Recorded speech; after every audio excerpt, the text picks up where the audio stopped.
আসসালামু আলাইকুম। হ্যালো বন্ধুরা, কেমন আছেন? আশা করি ভালো আছেন। আমিও আপনাদের দয়ে ভালো আছি। আজকে আপনাদের জিভের গরুর জিভে রান্না করে দেখাবো, সঙ্গেই থাকুন। এই তো আজকে জিভের মাংস রান্না করব, ধুয়ে নিচ্ছি।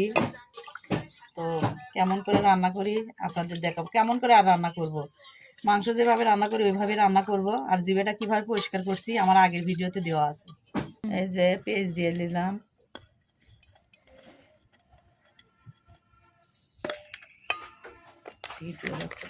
আদা বাটা, জিরে বাটার সাথে আছে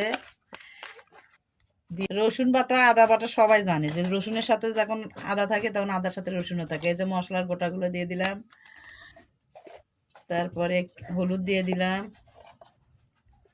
যতটুকু ঝাল খাবেন ততটুকুই দেবেন। আমি একটু ঝাল বেশি খাই দেখে আমি ঝাল বেশি দিই। তেল দিয়ে দিলাম। এই তো সব কিছু দিয়ে দিছি। এখন পানি দিয়ে দিব। আমি হাত দিয়ে লাইড়ে দিব না, কেননা বলো লাইড়ে দিলেই হয়ে যায়, আমার হাত জ্বলে। আর আমি কিন্তু পাকা রাঁধুনি না, ঠিক আছে? যেভাবে রান্না করি সেভাবে আপনাদের দেখাই। এই মাংসটা রান্না করার পরে দেখবেন কি রকম হয়, আপনাদের দেখাবো, সঙ্গেই থাকুন। তুলে দিলাম।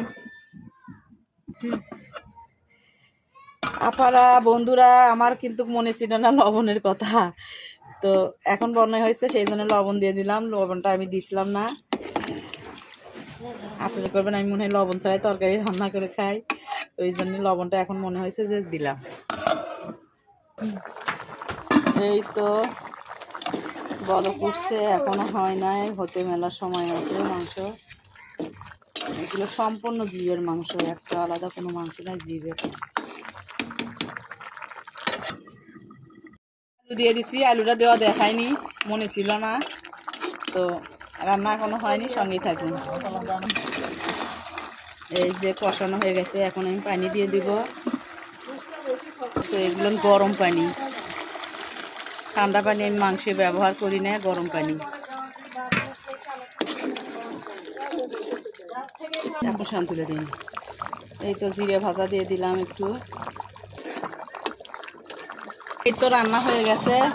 কেমন হয়েছে অবশ্যই কমেন্ট করে জানাবেন, অবশ্যই সাপোর্ট করবেন। ভালো থাকবেন, সুস্থ থাকবেন, দোয়া করবেন আমার জন্য, আপনাদের জন্য দোয়া করে আপনারাও ভালো থাকেন। আসসালামু আলাইকুম, খোদা হাফেজ।